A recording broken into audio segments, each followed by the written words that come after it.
ассалому алайкум дӯстони азиз. Мана моҳи рамазон ҳам гузашт. як эълонро ба диққати шумо тақдим мекардагӣ ҳастам. аз 26 март барои неврозҳо курси худро сар мекардагӣ ҳастам. барои иштирок кардан дар ин курс 5 дона бемор мегирам. боз якчанд бемор дорам. боз 5 дона бемор мегирам. бо ин беморро коркунӣ чӣ хел мешавад? аввал як маротиба суҳбат лозим мешавад.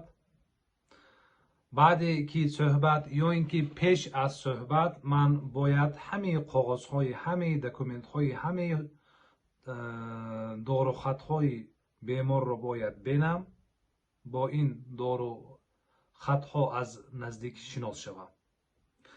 баъд мрт ёки экг ёки узи доштагӣ бошанд, анализҳо супорда бошанд, ман нигоҳ мекунам, мебинам. агар барои дар курс иштирок кардан ягон хел монеагӣ набошад, яъне дар забони русӣ противопоказания мегӯянд, набошанд, ин бемор дар курс иштирок карданаш мумкин. албатта шумо ба пеши ман омада худро нишон доданатон мумкин аст. дар шаҳри Истаравшан дар клиники Зулайхо ман кор мекунам. баъд бо ин беморро дӯстони азиз дар муддати 45 рӯз тақрибан гуфта истодам, 45 рӯз кор мекунем. дар муддати ин 45 рӯз бемор дору истеъмол мекунад. як ҳар рӯз 2 маҳал ё ин ки 3 маҳал машқ гимнастика мекунад. 2 ва дарсҳои манро гӯш мекунад. 3 барои машқ кардан дар 1 минут дар 1 рӯз минимум, яъне аз ҳама камаш 40 дақиқа вақт сарф карданаш дар кор. барои ба дарсҳо гӯш кардан низ 40 дақиқа гӯш вақт сарф карданашон дар кор дар 1 рӯз. дар 45 рӯз аз 10 то 12 дарс мешавад насиб. баъди ҳар якта дарс бемор бояд исбот кунад ки дарсро фаҳмидагӣ аст. яъне дарсро аз худ карда дар бораи дарс ба ман хулосаашро мегӯяд. бемор дарсро фаҳмидааст, гуфта хулоса кунам, баъд ба дарси 2 мегузарам. дӯстони азиз, ана акнун ман он беморое ки невроз доранд ва он беморое ки нияти бо ман кор кардан доранд сахттар кор мекунам, сахттар мегирам. барои ҳамин одамое ки нияти ҳаракат кардан дорад ба ман муроҷиат кунад.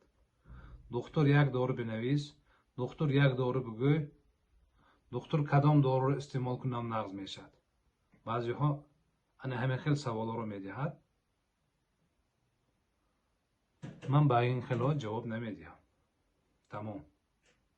барои он ки ин беморро ҳоли ба қадри саломатӣ нарасидаам. ман ин беморро надидиам, ман ин беморро ягон хулосаашро надидиам, ман бо ин бемор суҳбат накардиам. ин бемор талаб мекунад ки ягон дору бинавис. не дӯстони азиз, ин ба қоидаҳои медисина ягон хел тоғри намеояд. тоғри намебиёд. шумо як пайпоқро ки 10 сомон аст, нархаш 10 сомон надида намегиред. шумо як либосро, як футболкаро надида напӯшида намегиред. духтур баъд бо аҳволи шумо шинос нашуда дора нависад? не. дар шаҳри Истаравшан кор мекунам. ба инсон агар саломатӣ лозим бошад, на фақат аз як шаҳр ба дигар шаҳр мерад, лозим бошад ба дигар давлат ҳам мерад. ин дар байни ҳамин неврозҳои ман нест, он беморое ки ба дигар давлат, ба Россия рафта табобат гирифтагӣ ҳастанд. яъне баъзеҳо Россия рафтагӣ ҳастанд. ҳамин хел ман гуфта истодаам ки ана акнун барои нағзтар ба бемор ёрдам кардан беморҳоро камтар сахттар мегирам. не ҳақорат намекунам. сахтгирӣ ба бемор фоида мекунад нисбат ба ман.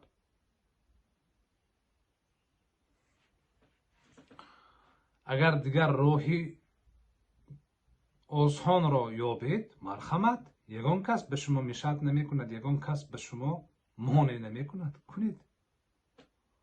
ҳамин хел бемор бояд дар муддати ин 45 рӯзе ки кор мекардагӣ ҳастем ба ман савол диҳад.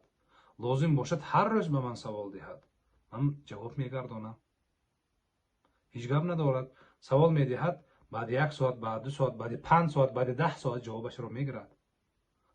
зато ана ҳамин ҷавобро ки гирифт, ба саволи худ ҷавобашро гирад, агар ин саволро такрор намедиҳад, ин савол беморро дигар безовта намекунад. ана ҳамин хел аз 26 март сар мешавад. муроҷиат карданатон мумкин. дар баъзе ҳолатҳо, мисол 1 рӯз yoki 2 рӯз дер карда бошидам, дар курс иштирок мекунед. яъне 26 не, аз 27 низ барои баъзеҳо ки мисол дер мекунанд иштирок карданатон мумкин. раҳмат.